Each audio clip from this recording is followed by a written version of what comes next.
Today I have three and a half exercises that are going to help you with a better butterfly push and slide. Let's go. Tell me if you share any of these issues with your butterfly movement. You spin in a circle when you try to push. It doesn't have to be a complete circle, it can just be sort of an arc. You lose your blade placement, your blade slide, like it washes out, or you just don't quite have the right angle and you don't get a strong push. You push, but then you have to put your glove or your blocker down because you're kind of losing your balance. You're just not fast enough, so they get you on the wraparound every time because you're not quick enough getting post to post. Today, these exercises are going to be part of the solution for that. They're going to add to your toolbox, so when you're on the ice, you can get more benefit out of your games and practice situations. Side to side for Samsonov. Let's start at the beginning. You absolutely do not have to wear your goalie knee pads to do these exercises, but you're going to probably be a lot happier if you do.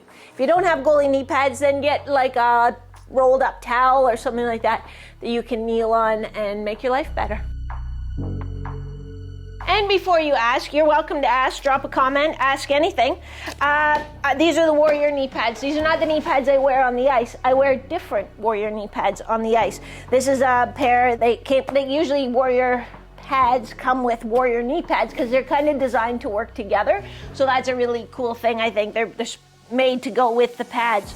I love the knee pads. I wear sleeves underneath them as well, the Bauer sleeves, but I love these knee pads. For me, they don't slide down or anything, and they give me great protection. So I think if you don't wear knee pads of some sort, you're a little foolish. Yes, I called you foolish, and you may battle me verbally in the comments below if you so desire. The first exercise I'm going to give you is actually a rotary control exercise. It doesn't have anything to do with pushing or pulling, but if we're not staying stable in our torso, if we're not getting sort of that rotation of our upper body as we follow with our head and our hands, then that's going to set us off balance. And I think that's a big reason why, people butterfly push and then have to put down like a hand to give themselves a little bit of balance, or just don't maximize their push. If I'm trying to push here, but I don't have stability in my hip or torso, I'm going to feel like I'm trying to push, but I'm not going anywhere. And maybe some of you can relate to that. Actually, drop a comment to tell me what your biggest issue with your butterfly pushes or slides is, so that I can sort of maybe do a part 2 of this video and give you specific ideas of how to help that. But with this one, I do want to see your head and your hands go first, because if my head and my hands go, my torso's going to go. It has to. If I keep my core nice and strong, that's going to bring my hips along. And then I want to pause in that position and feel that I'm strong and balanced on this hip. Let me go this way so you can see. So I'm looking at a puck, I'm following a puck, I'm recovering here as if I'm going to push, and I'm nice and balanced in this hip. If I'm not balanced, then I'm going to be here in a weak position. That's a big energy leak. So I want to come around and be strong over this hip, ready to push. If I want to make this exercise a little harder, I'll come around and I won't put this foot down. I'll just hover here in single knee balance. Another way to make this harder is to go slower. So I would really urge you to start slow, trying to go a count of about 3-0-3-0. So 1, 2, 3, 1, 2, 3, 1, 2, 3, 1, 2, 3, because that shows you have ownership over the entire range of motion. Going quickly is actually a bit easier. A little harder to stabilize in that balanced position, but ultimately it's a bit easier. So you're going to do 6 repetitions like that, starting with a 3-0-3-0 tempo, but then going to that quick and stick kind of tempo. 2 to 3 sets, working it in to your regular off-ice training. This isn't like a workout. It's exercises that you'll slot into your ongoing off-ice training. Your next exercise is just a crease push pull. I'm just using a 10-pound plate, and this plate has a fairly smooth bottom, so it slides pretty nicely on the turf. If you're on a smooth floor surface, you can put the plate on a towel and it'll slide nicely. It doesn't have to be the heaviest plate in the world.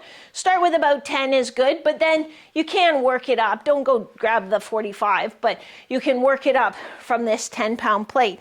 I want to be tall in my torso as I push and pull, and I want to pull all the way back up underneath me and push all the way out to the side. I'm not trying to do like a groin reach or anything. I'm staying over this leg because we really just want to work on this pushing and pulling action.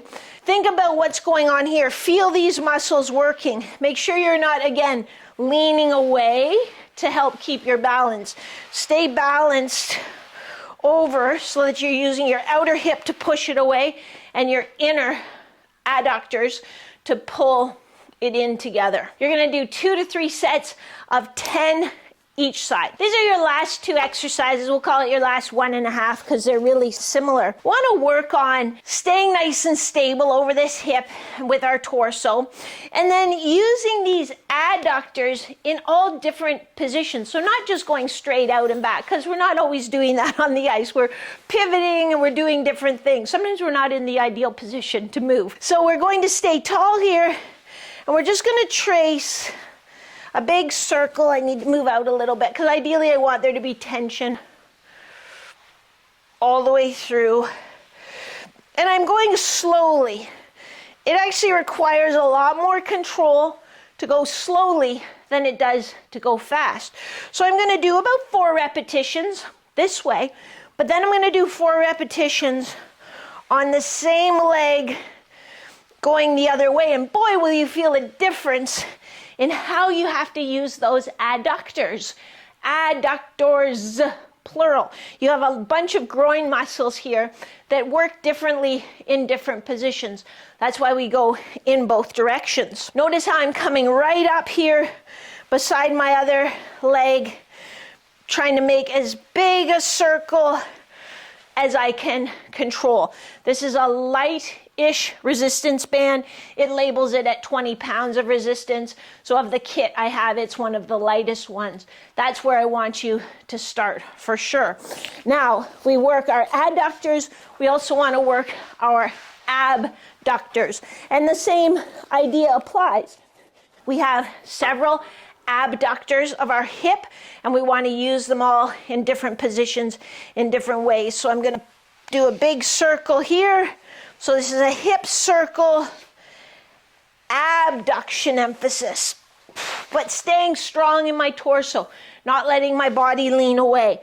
Then I'm going to go the other direction, using those muscles in a different way. And boy, like when I'm out here and it's pulling, does it ever want to spin me on this hip? But I have to be strong in that hip to stay stable so that this leg can do its job, can do its work. 4, each direction, each way, each leg. So there are, we'll call them 3.5 exercises that are going to help you get a better butterfly push and a better butterfly slide by increasing your strength and stability and efficiency. Like everything, off-ice training, goalie-specific off-ice training is intended to help give you some of the tools that you can then use on the ice. The best way to become a better butterfly pusher and slider is to practice on the ice. So, like I said in the last video on shuffles, even if you just have a minute, 30 seconds, if you're in one of those leagues where, oh, the puck's going to be in their end for the next 5 minutes and you're kind of getting bored, then you can work on some of these things. You can work on some of these pivots, some pushes, some slides, some recoveries. If you want to see another video, especially if you're a beginner who's just trying, or like you're coming back to the ice after being away for 10 or 15 years and now you're like, what is the butterfly? What is that? How do you do that? My body doesn't know that. Then check out this video. It's some beginner butterfly tips. If you want to know how to move faster from your butterfly, then this is the video for you. And now is when I remind you to hit that like button. I live on likes. It's like Scooby Snacks. And I remind you that I will see you next week. Same bat time, same bat channel. I love you guys.